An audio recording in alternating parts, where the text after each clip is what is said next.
How you doing? I'm Brent Smith. I'm out here on East Hill. I'm part of the preservation team out here at Oakland. As you can see, we got a lot going on with construction here. I'm gonna start with this lot that I improved. These are box tombs that you see here. But when I came to this lot, there was just a corner of this box tomb showing.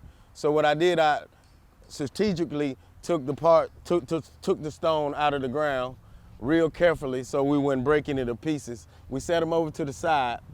As we done that, the next day I came and I poured a concrete slab here. We had to build a form. We had to let the concrete sit for 2 weeks, about 2 weeks for it to set. Once the concrete set, we brought the pieces of the box tomb back and we set it on lime and sand. Once we set the box tomb on lime and sand, we came around and we pointed all around the sides of the box tomb. That's so the erosion of the rain won't get up under the stone over time. While doing that, I put weep holes in the box tomb. So once I put the weep holes in the box tomb where the rain can run off of it, because we have holes still in it because it's so old and the concrete is so thin, we took these clamps and clamped it up so that the epoxy would sit. We took the epoxy is a form of glue, sort of stone glue that we use. It sets up and it makes the stone adhere to itself. So once that's set with my clamps on, we take the clamps off and put pea gravel in the inside. So when it rains, the rain can go down into the pea gravel and drain out the side of the weep holes.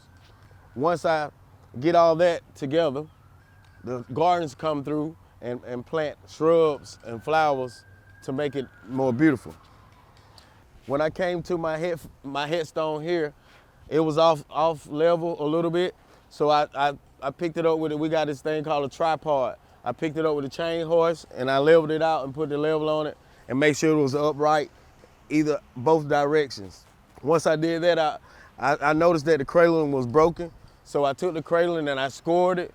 Once I scored it, I put epoxy on it. That's the form of the glue I was talking about. And we had to let it sit for like 2-3 days. Once I came back, it was hard and real solid, so I took the Dremel. We take the Dremel in order to fill our mortar inside. We make a divot so the mortar won't come out with the Dremel.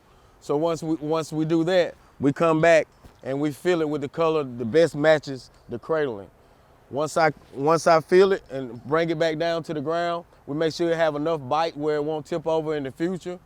And the reason for the mortar is because we can refix it if it happens to break again without messing up the stone in case the storm knock it over or anything.